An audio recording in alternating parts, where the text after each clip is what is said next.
What's going on YouTube? OCD for EDC here. And what I got for your face balls today is sharpeners. We're going to talk about the two sitting here in front of you. And if you don't know what both of these are, this pile over here is the KME. I think they call this the Deluxe Kit. And this pile over here, along with this piece right here, this is one of my viewers actually corrected me. I showed this the other day and told me how to pronounce this. So I'm going to do my best here. So this is pronounced supposedly like Ruixin. So R-U-I apparently makes the sound like Ray. And then X-I-N is Zin. So this is the Ruixin PRO. And so I purchased this sharpener and received it here, I don't know, a few days ago.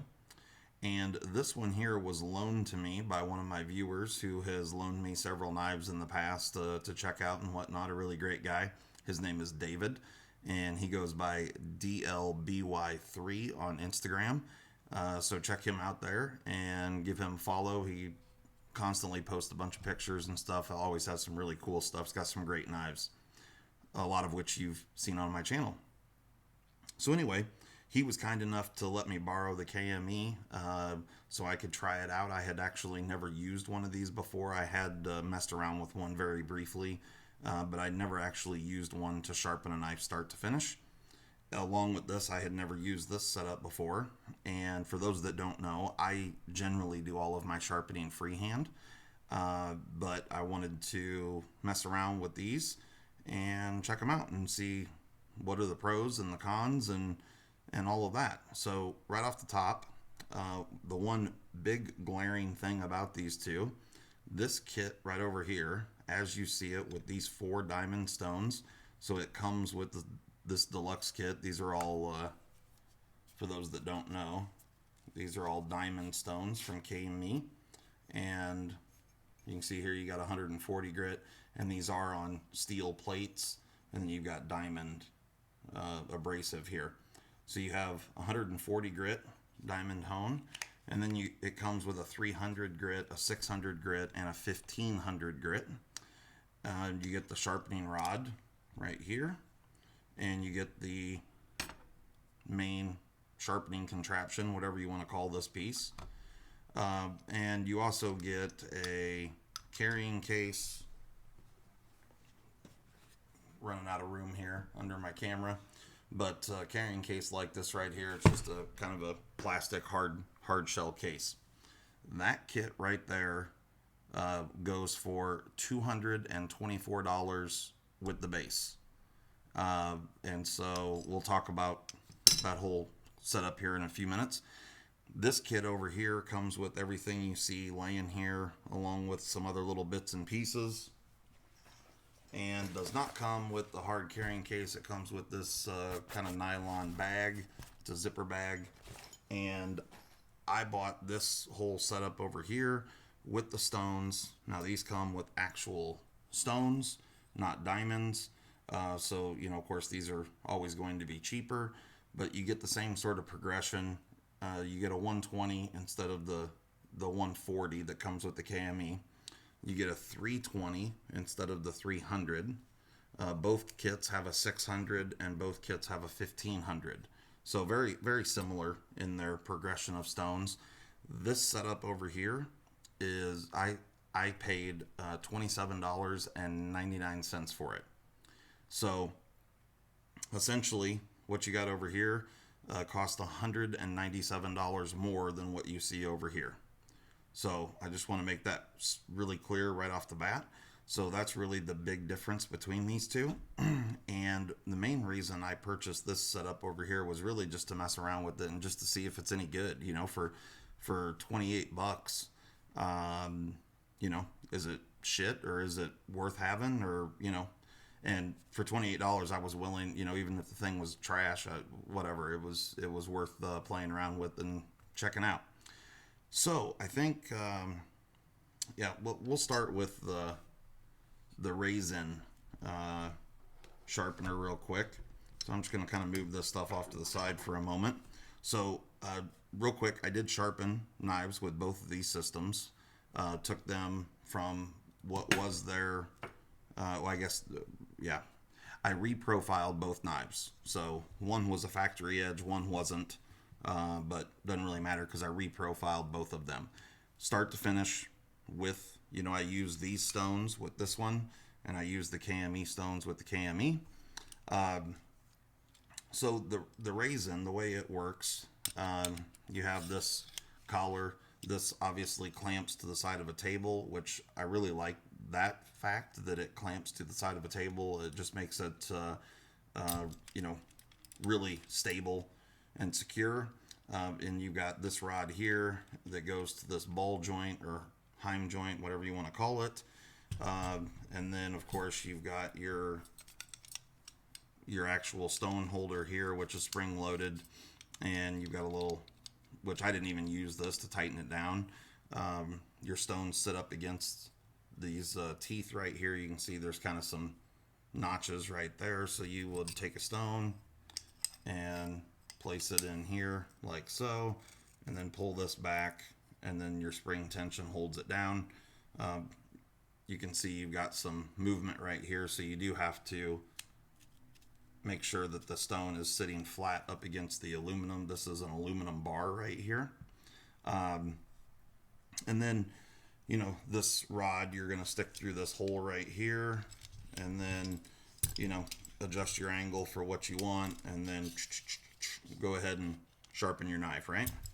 And you do have a stop collar that'll go on the back side here. You have a second stop collar, which can be used for a stone thickness compensator, which is pretty cool. If you have stones that are of different thickness, which I'm not going to get into all that, but if you were to have stones that are varying in thickness, you need to compensate for that with the angle adjustment. Like I said, I'm not going to get into all those details. This is really just kind of a broad overview of these two sharpeners. So that's your rod setup there. One thing I did want to point out real quick is the diameter. Let me zero my calipers here. There we go. The diameter of this rod is 2.33 inches, or because this kit comes from China, this is probably going to be, so it's 6mm rod is what this is. And this is same 6mm stock thickness. I'm going to go ahead, just to make this a little bit easier to talk about, I'm going to go ahead and pull this rod out right there. So this is your main contraption here. And, you've got this little adjustment here and this rubber pad. So, the clamp is big enough here to fit onto most things. Well, I'll just do this really quick here and just kind of give you an idea. So you're probably going to have, switch this back to inches. Yeah, probably somewhere in the neighborhood of somewhere between 2¼ and 2½ inches of jaw opening or jaw width. So that's, the thickness of bench that you could clamp this to. And then, there's enough room here that if you wanted to mount this somewhere permanently, you could certainly drill holes through that and, actually screw this thing down to a bench somewhere. And so the way this setup works, just like the KME, it is a flippable device. So after you have your knife clamped in here, you would pull this out. This is spring loaded. Pull this out and rotate it 180 degrees. It snaps back into those grooves right there. And you can see they're kind of angled. So the round pin there, centers back up. As far as how stable it is, it's really good, actually. I was pretty impressed with it. It's certainly good enough for what you're doing. And I was pretty impressed with that portion of it. I will say that one of the other things that you really need to make sure of when you're sharpening is that when you have your knife clamped in these jaws, you want to make sure that the edge of your knife angle or the actual cutting edge is on this center line, through this shaft right here. So that's one thing that you certainly, well, I'll just show you really quick with this knife. So once this is clamped in here, because the jaws move independent of one another, you could, I don't know how well this is going to show up on camera, but you could have a situation where the knife is not clamped in there straight, if that makes any sense. So you need to have this cutting edge, this needs to be a straight line all the way through here to keep both edge angles consistent when you flip it over. So because of that, it really, I didn't find it to be too difficult, but there is a little bit of fidgeting around with it just to make sure that you got all that set where you want it, and checking that center line. And you do actually, in order to get that set up, you've got these, all the hardware on here, all the hex heads or Allen type screws. These are all 4mm, and so I just grabbed a T-handle, with a ball end on it. Makes it a lot easier. It does ship with a little Allen key, but this makes it a lot easier to adjust these things. And then the other thing you need to do, or at least I did anyway, is loosen these screws right here that actually hold the two plates in. And then that allows you quite a bit of movement to be able to move this around and then tighten everything up and get it where you want it set. Now, these two plates here, these are stainless steel. One of the things, so this portion here is stainless steel. This piece right here is aluminum. So this is what the 3 Allen head screws are tapped and threaded into. So, that's something that you potentially are going to be stripping threads out, on how much you use it. And if you over tighten one of these at one point, aluminum's pretty easy to pull the threads out of there. They are fairly substantial screws, and you do have some material thickness there, which is going to help, but still, it would have been nicer if this piece was also stainless steel. Anyway, the jaws, I don't know if you can really see this or not. I don't want to waste a whole bunch of time taking it apart, but the jaws are actually, well, whatever. We can do that really quick. The jaws are actually ground on the inside. And so after I kind of noticed how the jaws were put together, I took it all apart, and just to make sure that there wasn't any burrs or anything that were going to scratch my knife. So if you guys purchase one of these, I would absolutely recommend doing that. I can definitely see that happening. So you can see here that the screws are in a different orientation, top and bottom, so you don't mess up where this thing goes. But let me get these screws out of here really quick. All right. So here's your piece that's threaded that actually holds your bolts in. And like I said, it is aluminum. And then here's your two jaws. And so they're going to sit together like this right here. And you can see that that edge is ground. And like I said, it is stainless steel. It's a pretty coarse grind, really. Not that I believe that that's a huge issue. These are not hardened. So technically, they shouldn't necessarily scratch the blades. However, having something inside here, some rubber or something, might be kind of nice.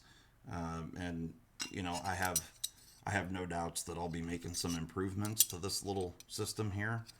But for the most part, it worked well. Like I said, it was a little fidgety to adjust, but after I got it adjusted, it held just fine. The whole system worked well. One thing that did happen while I was sharpening was originally this ball was really tight. I mean, it would still spin, but it didn't have any play or any slop.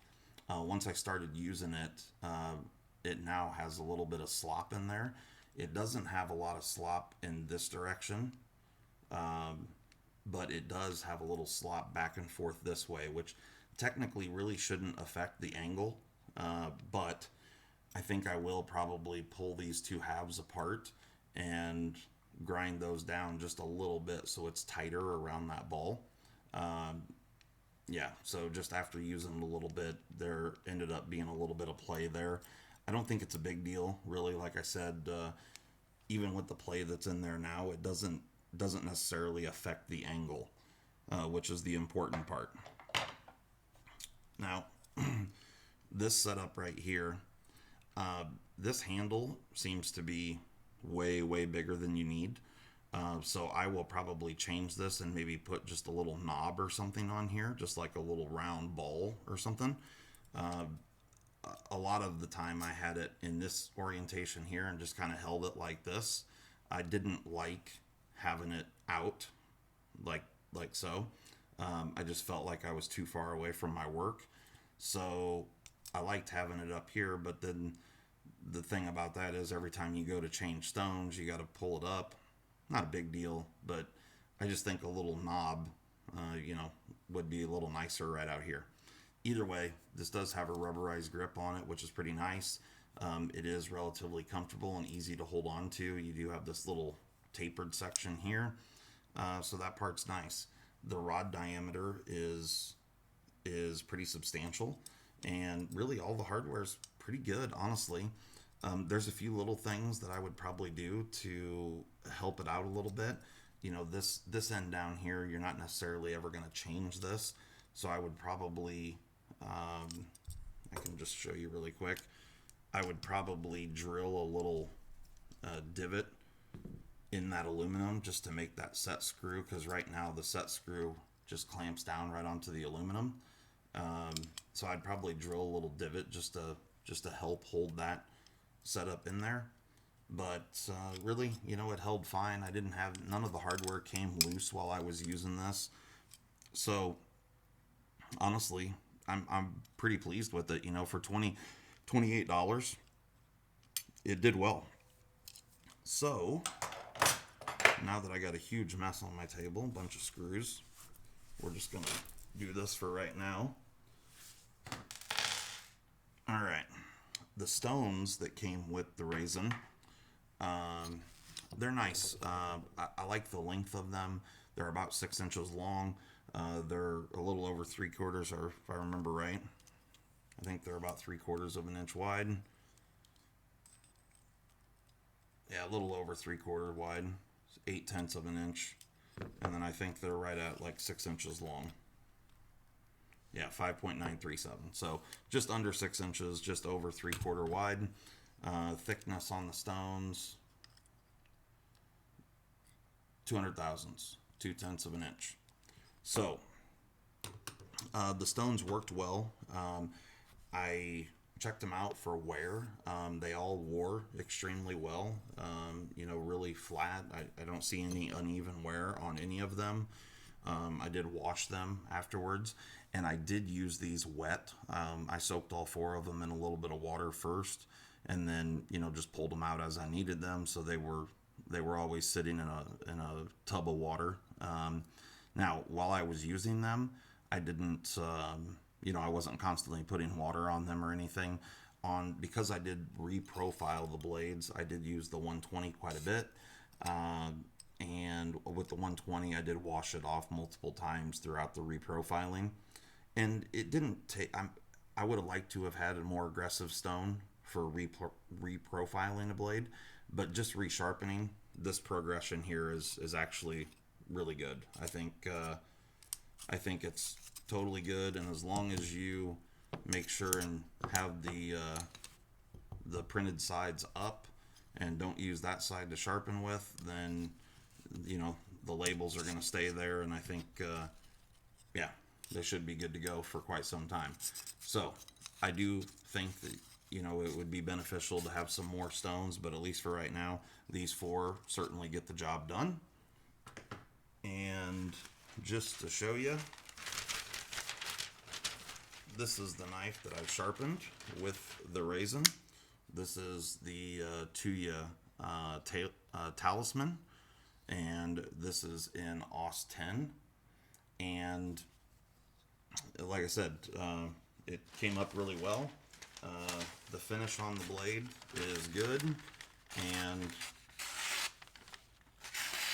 as you can see here, it is absolutely sharp. So definitely worked out and didn't take horribly long. And I reprofiled both knives. I went to 17 degrees. I don't know how well you're going to be able to see the edge on here, but it did a good job, and the edge finish is about what I expected for 1500 grit. So no shockers there. All right. Oh, and one thing I didn't mention, the 4 stones ship with this little box here with some kind of foam wrapping. So anyway, all right, now to the KME. So with the KME, I think one thing that a lot of people will probably say right off the bat when you first get this thing in hand, it is much smaller than it looks in videos and stuff. When you see people using it, and maybe this is just me, but just to give you some sort of an idea, I do have big hands, but you can see there, this thing is pretty small. One of the things that I find extremely annoying about this, if you buy the standard kit, it does not ship with the wood base, which I think is completely ridiculous. They charge like $30 or something, 25 or 30 bucks for this wood base. It does come with this aluminum rod that to post your KME sharpener on, and it does have little rubber feet on it, and it's got this nut in the center of the board. I guess you could say it's nicely routed. You know, it's got like a 1/2 inch quarter round on the wood there. You know, it's done well, I guess. But I don't know, 25 or 30 bucks for this seems a little excessive. This is just an aluminum pin that's threaded on one end, and just to give you an idea, it's 491 thousandths, and the pin, what sticks up out of the wood, is 2.5 inches. So the base on this guy, so just over 6 inches square, I think. It's actually not even square. So it's 5.95 this direction, and it's over 6 this direction. Yeah, okay. So it's not totally square, but anyway, roughly a 6 inch square. And one of the things that I find really annoying, that you have to buy this separate. I mean, they do offer kits that have this with it, like the deluxe kit that you're looking at here. It's also $225. This handle here, as you can see, looking at the handle, it looks like a tiny little pistol grip. And I would agree with that. And it fits very well in your hand, just like this. You know, that's the way that I would hold it. The problem with this is it's completely backwards for the way you want to work on it. You know, it needs to sit like this towards you so you can manipulate the rod and have your blade sticking out. So in my opinion, this needs to be flipped around. However, you can't just go ahead and do that. You'd have to drill new holes in the wood. And because if you just flip this around and put it back in the same holes, the wood's going to be hanging way out here, and you're not going to have a whole lot of stability for this piece here. So still, after using this, you know, I had some guy comment in an earlier video that I posted about that KMEs are worth the money because of the precision and they're American made. I'm just being honest here, guys. Nobody gets more patriotic than I am. I'm all about the home team, I promise you, but I'm also not going to make excuses for it. So for what you see on the table, plus a plastic box, is $225, okay? This right here is a bent piece of stainless steel that is, what are we looking at? 100 thousandths. So 2.66 millimeters. So we got a bent piece of stainless steel that you can see is stamped out because you can see the die tear on the sides of it. And so then they put it in a sheet metal brake and they bend 290s. They punch these holes, stamp the little gauge, which the gauge means nothing. So that might as well not even be there, I guess. I guess you could call it a reference point. Now, when I got this particular sharpener, this was in that orientation. I do believe, though, it ships with the ball on top, like this. And the reason for flipping it over, you can just get a little more aggressive angle on it if you want to go a little steeper. But this is how it would ship from the factory. So you've got this bent piece of 2.5 mil stainless. You've got a hole cut in it with some graduated marks right there. You've got this little assembly with the little plastic ball in it. You have these jaws, which are pieces of aluminum. They're just extruded aluminum. This stuff comes in big long lengths, and they cut it to this width. And just to give you an idea of what we're talking about for width here. Oop.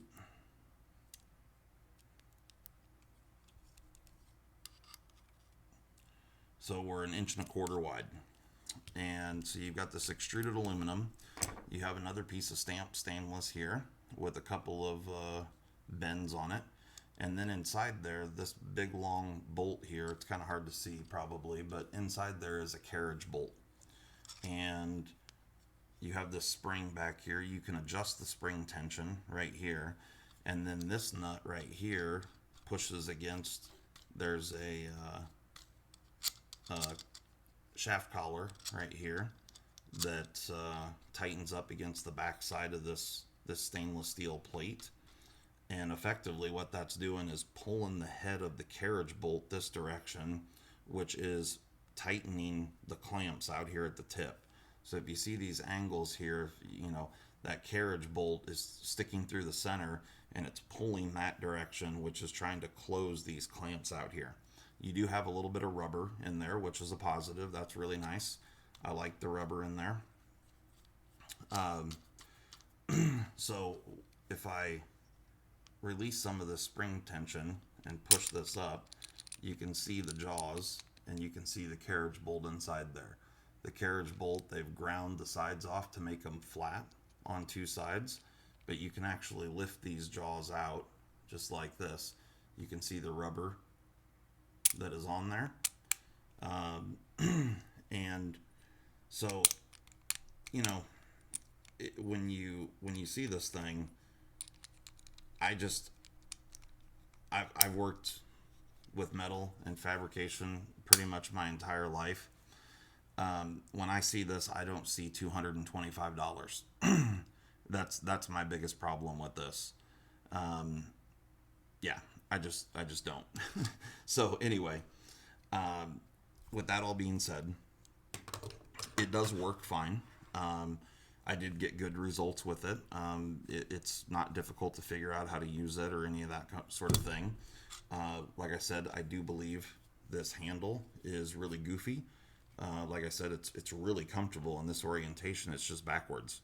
So you're using it like this, and then there's really no good way to grip it. It's not comfortable in any grip, which is really strange to me. It's so nice and comfortable this way, and then the way you need to use it, I just don't even understand it. It's completely backwards. So that is a real bummer. Like I said, I mean, I certainly could fix it, but for $28, I'm willing to do a little of my own work to make it do exactly what I want it to. For $225, it better be right out of the box. And so anyway, you've got a hole in the bottom here. It does have a little UHMW tube in there, which is nice. It's not just wood on aluminum. So that part is good. However, when you put this on here, now you have this much I'll hold the plate stable. This is the precision. This thing just flops around on here like crazy. So when you go to try to set your angle, you really can't use this on the base at all. One of the things that I like about this is that you've got this 90-degree here, which theoretically, as long as this is perfectly 90 degrees, then, you know, the relationship from your rod will always be based off 90 degrees, because your blade should be parallel with this piece right down here. So that angle should be the angle that you're sharpening at. You know, I didn't check this to make sure it was perfectly parallel. It's close enough for what I'm doing, so that's fine. But the best way that I found to do this is really to put this in a vise and set these lips on the jaws of the vise to hold this, and then get your angle set the way you want it, because on here there's way too much movement and flopping around and carrying on, and you can't guarantee that this is actually parallel or sitting at 90 degrees. So if you don't have something to reference this off of, you have no idea what the angle here is, because if this is sitting at, you know, 4 or 5 degrees off, you can't just set this at 17. So if you want 17 degrees, that's, I guess, my point. So this works really, really well if you're just matching the angle of an existing blade, because then you can just use the marker technique, which works well, and you can just adjust this up and down until you get the right angle. And it doesn't matter what the angle actually is, you're just matching it to what the knife already was, and that's fine, and it works well. But if you're actually trying to hit a specific angle, there's more steps that you need to take to get that angle set perfectly. So I guess my point there is that, you know, the cheap Chinese one, definitely the jaws are more fidgety than this, no doubt. This, I like the spring setup without having the, you know, bolts and stuff to deal with. That's certainly a lot more convenient, and that's great. But you still have this fidgeting around and stuff with this guy. It's not just a perfect scenario all the way around. So let's get, well, one other thing. They do make a stone thickness compensator for this as well. It's a little contraption that sits over here. I don't have one, but it works the exact same way that you can use the shaft collar. So both offer that capability. This setup right here, this is a milled piece of aluminum. You know, they just have like 1/4 inch aluminum plate, and then mill one side of it down and leave this little lip here on the end just to hold your stone. The stone holder is 870 thousandths by right at 4 inches, just under 4 inches. So, and then they've just looks like, I don't know, that looks like it's got a little channel sticking off the top, maybe, I don't know. Let me take a look here. Okay, it does. So it is actually a T-shaped piece. So they are starting with a larger bar stock, and then they're machining the top sides as well to leave this kind of T shape, if you can see it. So there's a U shape cut out in the wood handle here, and then that's glued on, and then you've got this threaded rod for your tail cap, and then this is all cut off at an angle there, so when you put your stones on, this little clamp can come in like this to clamp your stones in. So one of the things that, you know, you saw the stones that I had here. So these were all the diamond stones. They do come with these nice little protectors, which are these are really nice. I like this setup. So these little plastic pieces slide on to protect your stones, which is awesome. And you would just place a stone down in here, make sure it's flat, and tighten that up, and then your stone is in the holder. the stones with the KME are 4 inch, and I think they're right around an inch wide. Yeah, so they're 4x1s, and then the rod here that you're using, that's 155 thousandths. So 4 millimeters. So this rod's much, much smaller, which in turn means that this little ball joint up here is much, much smaller. It does work fine. You know, it slides through there nicely. It would be nice if they would include a shaft collar to put on the back here, so you don't ever, you know, you can set your stop back there so you don't fall off the end of your knife. Falling off the end of the knife, you're just going to put scratches on the blade and that sort of thing. so that would certainly be nice. And yeah, as well as just kind of letting the thing hang. Because when you have it set up like this, if you're on a surface like this here, it'll sit like so. However, if it's on, you know, something slick, this will just slide out and fall out. So that's kind of unfortunate. Having some way to hold the rod in there would be nice. So, the knife that I sharpened with the KME is the Cold Steel 8015. And I'm just going to set the KME off to the side for right now. I feel like we talked about it enough. So here is the Cold Steel 8015. Again, like I said, I sharpened it at 17 degrees per side. It did end up with a nice finish. It actually, the finish on the secondary bevel, I would say looks better with the KME, just appearances to look at it.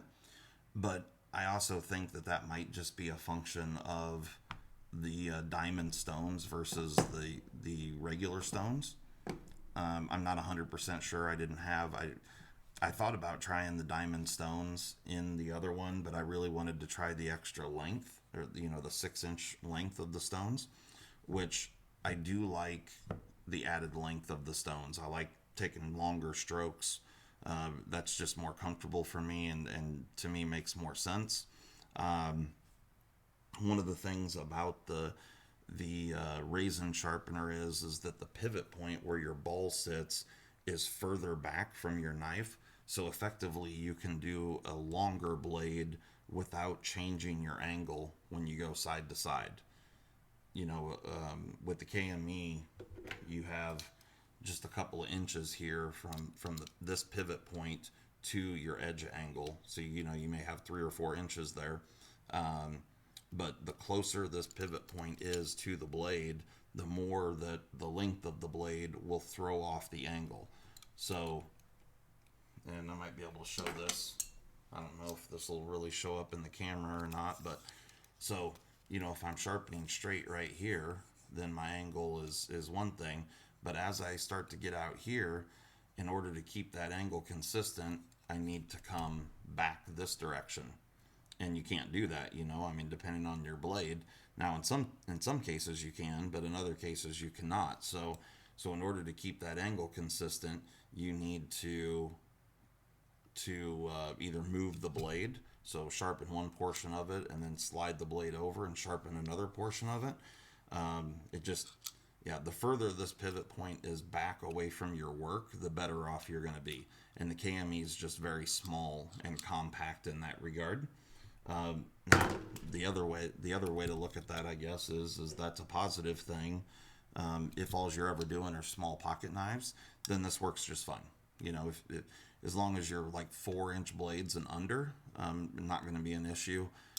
You know, and I don't know what the blade limit is on this, but I'm going to say, you know, probably up to 6 inches or something, you're probably going to be okay. You know, maybe around 5. I'm not 100% sure. But, I mean, at this point, I've sharpened one knife with it. You know, I'm just telling you about my experience right now. Anyway, so here's the 8015. And,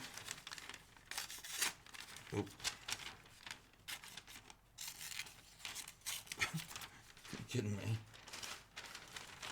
Let's get a new piece over here. There we go. Yeah. I was going to say, I know this thing's sharp. So it did a fantastic job as well. It's very sharp. So both knives are very sharp.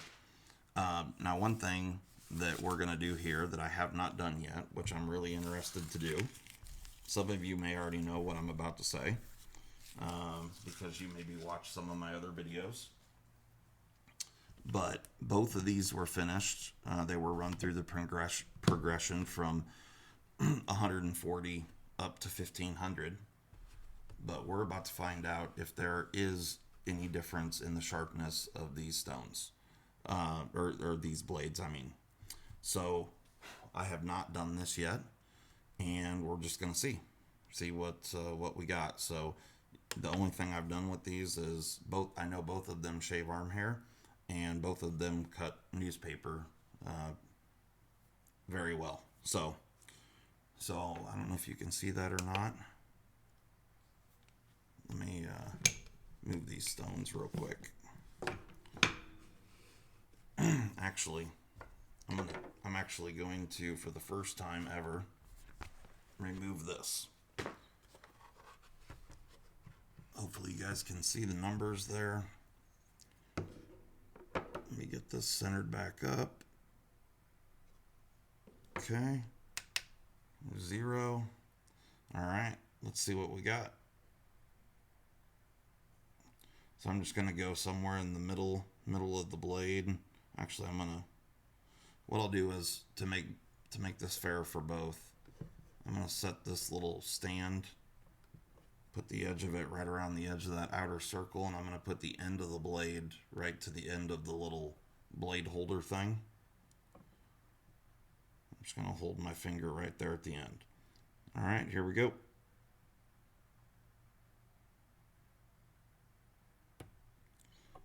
$165.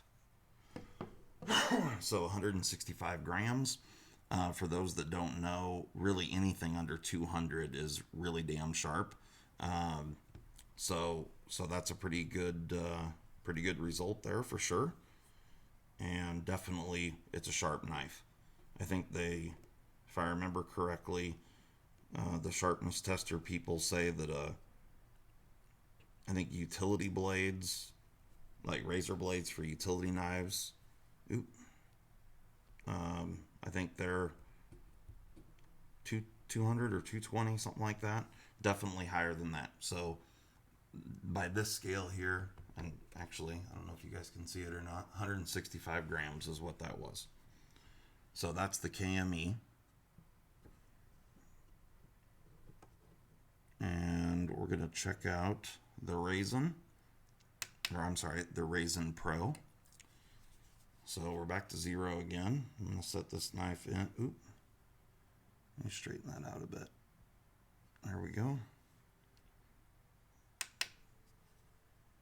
Okay. Here we go.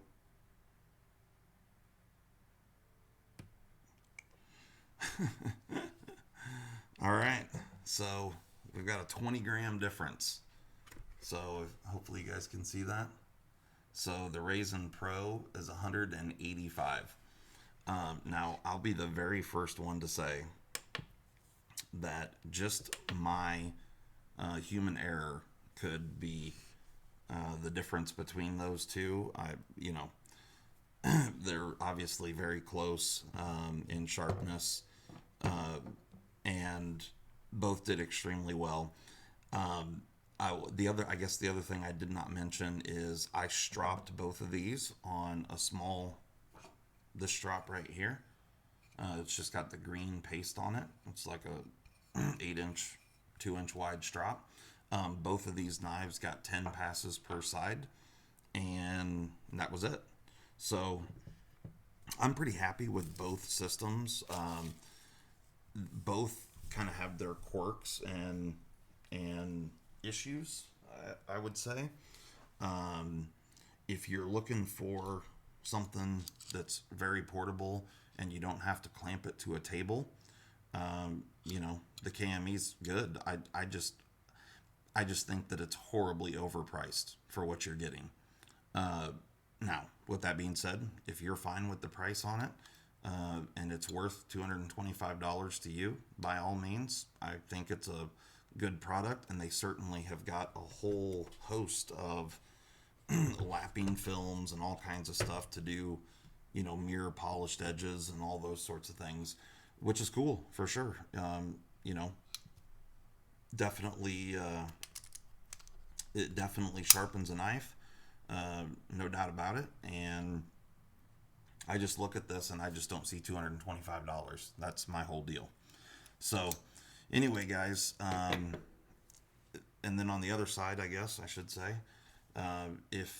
if you don't mind the clamp to a table or screwed down to a table or something, you know, I think that you can make this thing work as well. So it's definitely not a bad system, and especially for 28 bucks. Well, like you saw, I was able to get nearly identical results. Just real quick, the reason I chose these two knives is just because they have very similar blade shapes, and yeah, I just thought, you know, we're just gonna try and do the same type of blade, one in each system. So, you know, getting the results to be only 20 grams different on the sharpness tester is pretty. I guess it shouldn't be surprising really, because I sharpened them both to 1500 grit and then 10 passes per side on the strop. But anyway, I don't think you can go wrong with either one. Like I said, if the price doesn't bother you on the KME, it's definitely a good one. If you want to save some money and go with the Ruixin PRO, you can certainly do that as well. So you can get good results with both, and both have their quirks and kind of weirdness going on. So anyway, guys, that's all I got for your face balls today. Sorry this video was a little bit too long. Yeah, hopefully you guys made it this far, and yeah, we will catch you next time. Have a good one.